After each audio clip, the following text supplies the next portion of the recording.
તિરંગા યાત્રા અને ઓપરેશન સિંદૂરની ધામધૂમથી ઉજવણી માજી સૈનિક સંગઠન દ્વારા યોજાયેલી વિશાળ યાત્રામાં હજારો લોકો જોડાયા।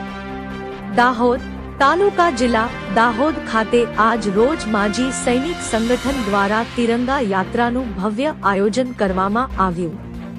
આ યાત્રા ઓપરેશન સિંદૂરના ઉજવણીના ભાગરૂપે યોજાઈ હતી।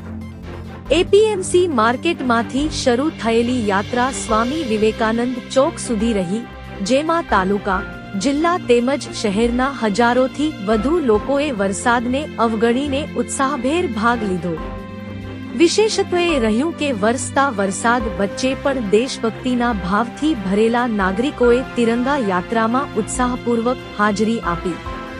યાત્રા દરમિયાન ભારત માતા કી જય અને વંદે માતરમના નારા ગુંજ્યા અને સમગ્ર વાતાવરણ દેશપ્રેમથી ભરાયું હતું। રિપોર્ટર ધવલ પરમાર, દાહોદ।